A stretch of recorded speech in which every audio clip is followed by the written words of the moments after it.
Why does your voice changes as you get older? In the mid-16th century, Italians were captivated by the type of male singer whose incredible range contains notes previously thought impossible for adult men. However, this gift came at a high price.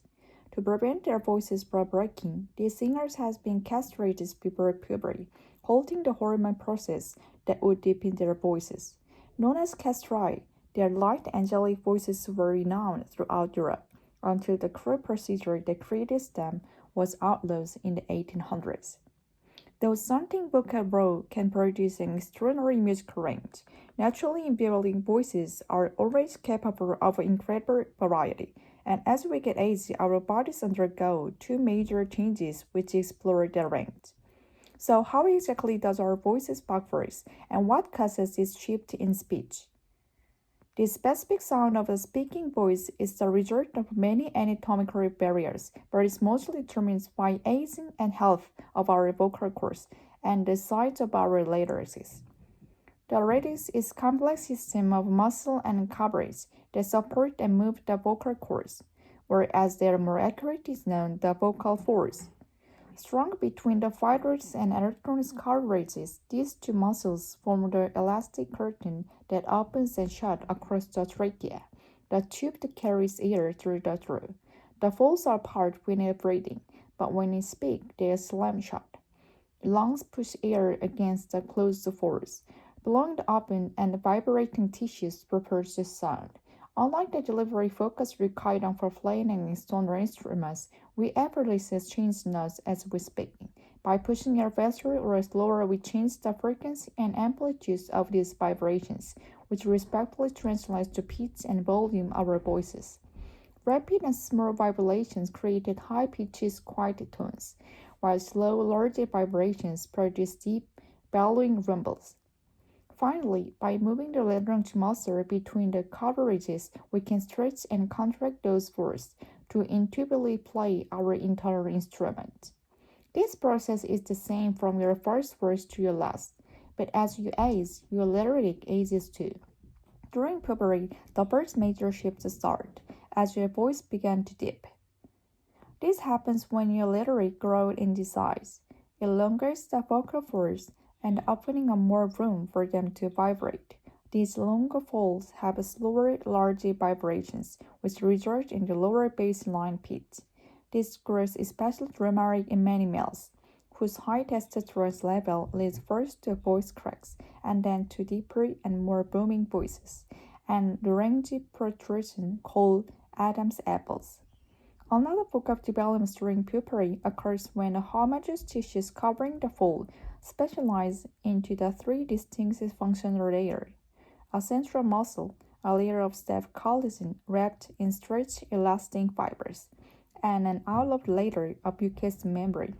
These layers add numerous and depth to voice, giving a distinct timbre that sets it apart from previous bass tone. After puberty, most people's voices remain more or less the same for about 50 years, but we all use our voices differently and eventually experience the symptoms associated with the aging larynx, known as presbyopia. First, the collagen in our fold stiffens, and the surrounding elastic fiber atrophy and decay. This decreased flexibility increased the pitch of older voices. But for people who experience the hormone effects of menopause, the higher pitch is countered and outweighed by swollen vocal fold. The fold increasing mass slow their vibration, resulting in deeper voices. All these symptoms are further complicated by having fewer healthy laryngeal nerve end, which reduces precise muscle control and causes spreading or rough voices. Ultimately, these anatomical changes are just a few of the factors that can affect your voice, but when it keeps in good condition, your voice box is finely tuned instrument, capable of operating audio, moving murmurous and strong speeches.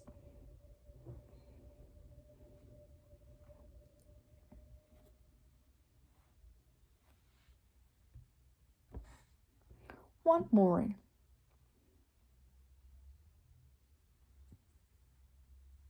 In the mid-16th century, Italian vocabulary is by the type of male singer whose incredible range contains notes previously thought impossible for adult men. However, these gifts came at a high price. To prevent their voices from breaking, these singers has been castrated before puberty, halting the hormone process that would deepen their voices. Known as castrati, their light, delicate voices were renowned throughout Europe, until the crude procedure that created them was outlawed in the 1800s. Though starting vocal growth can produce an extraordinary musical range, naturally developing voices are already capable of incredible variety, and as we age, our bodies undergo two major changes which explore that range. So how exactly does our voices box work, and what causes this shift in pitch? The specific sound of the speaking voice is the result of many anatomical variables, but is mostly determined by the age and health of our vocal cord and the size of our larynx. The larynx is a complex system of muscle and carotids that support and move the vocal cords, and as the more accurately known, the vocal folds. Strung between the thyroid and adrenal cartilages, these two muscles form an elastic curtain that opens and shuts across the trachea, the tube that carries air through the throat. The folds are hard when breathing. When we speak, they slam shut. Our lungs push air against the closed fold, blowing the opening and vibrating these tissues to produce a sound. Unlike the deliberate focus required on playing external instruments, we effortlessly change notes as we speak. By pushing air faster or slower, we change the frequency and amplitude of these vibrations, which respectively translates to pitch and volume of our voices. Rapid and small vibration created high-pitched quiet tone, while slow, large vibration produced deep, bellowing rumbles. Finally, by moving the laryngeal muscle between the carriages, we can stretch and contract these folds to intuitively play our internal instruments. This process is the same from your first word to your last, but as you age, your lyric ages too. During puberty, the first major shift starts as your voice begins to deepen. This happens when your lyric growing in size, elongated the vocal form, and opening up more room for them to vibrate. These long folds have the slower, larger vibrations, which result in a lower baseline pitch. This growth is especially dramatic in many males, whose high testosterone level leads first to voice cracks and then to deeper, more booming voices, and a laryngeal protrusion called Adam's apples.